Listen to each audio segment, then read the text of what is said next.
কয়েকদিন ধরে চলা গন্ডাছড়ার যে ঘটনা, সেই ঘটনা নিয়ে কি বলতে চাইবেন? আমি গতকালকেই বলেছি যে প্রশাসনিক ব্যর্থতার কারণে এই জাতিগত দাঙ্গার রূপ নিয়েছে। এটা অনেকটা ছড়িয়েছে। ক্ষতিগ্রস্ত মানুষের পাশে সরকারকে থাকতে হবে। যারা এই ঘটনাকে সাম্প্রদায়িক রূপ দেওয়ার চেষ্টা করেছে তাদেরকে প্রতিহত করতে হবে, তাদের বিরুদ্ধে প্রয়োজনীয় ব্যবস্থা গ্রহণ করতে হবে। সাথে সাথে শান্তি সম্প্রীতি প্রতিষ্ঠার লক্ষ্যে প্রশাসনকে এগিয়ে আসতে হবে। ডিজিপির সঙ্গে যখন আমরা আলোচনায় গিয়েছিলাম, আমরা এই বিষয়টা তুলে ধরেছিলাম এবং বলেছিলাম যে তাৎক্ষণিক ভিত্তিতে তারা যেন পদক্ষেপ নেয়।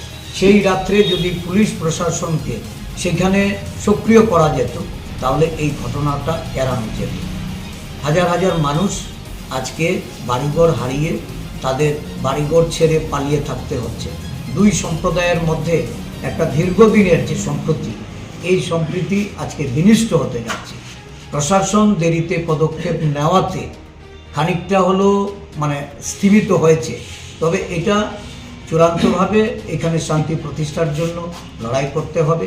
সর্বদলীয় মিটিং ডাকা হয়েছিল, কংগ্রেস দলের প্রতিনিধিরা সেখানে উপস্থিত থেকে মানুষের যে জীবন সম্পত্তি ক্ষয়ক্ষতি হয়েছে সেগুলির ক্ষতিপূরণ এবং যারা এই ঘটনার জন্য দায়ী তাদের জন্য কঠোর ব্যবস্থা গ্রহণ করার দাবি জানিয়েছে। তা আমরা আশা করব সরকার পদক্ষেপ করবে।